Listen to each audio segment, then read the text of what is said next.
Hey, it's Amy with the homeschoolingmom.com, and today I'm here to talk about something I get asked a lot about, which is technology limits and my sons.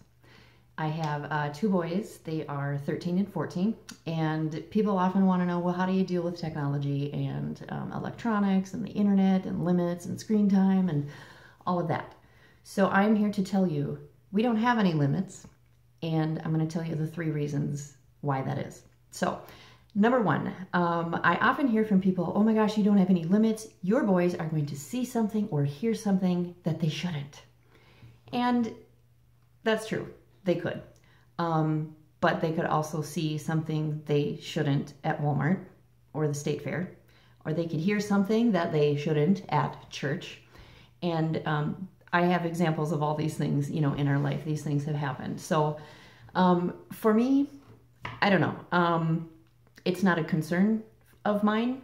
I think that something that we need to be honest about is that different things are okay in different houses. And so things that other people might be concerned about their kids seeing or hearing might not be a concern of mine. So that has a lot to do with how, we deal with the internet. The second reason that we don't have any limits on internet or computers or electronics or screen time or technology or anything like that is that I find that the more that I let my boys experiment with it, the more they know how to do. I mean, this is absolute hands-on learning. The reason that I can do most of the stuff that I can do with technology is because of my boys. I don't know anything about this. I talk to my boys and they are my tech go-to. So I think sometimes we tend to think that as adults our tech usage is valid and that it's worthy, and that our kids isn't. They're just wasting time. They're playing on video games and they're just messing around with apps and they're on all these websites, and I find that there's so much learning that goes on there.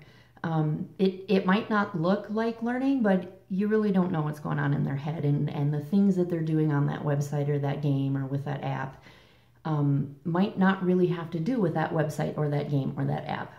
There's so much other learning that's going on at the same time. So the third reason that we don't limit what they're doing on the internet is I think it's really important for kids to learn to self-limit.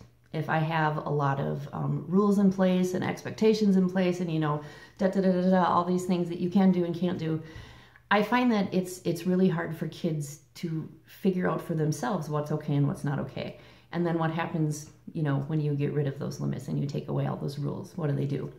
And, it might depend on the kid. So those are 3 reasons that we don't have any limits on internet usage at our house. Once again, my boys are 13 and 14. They're not 5 and 6. And it's a decision that you need to make for your house. I'm not saying that everybody should have limitless internet and technology use. Obviously, it's a personal situation for everybody's family. So you will find in the description linked a blog post about this and a podcast about this. So if you want to hear more about what I have to say about that, you can check those out. Thanks.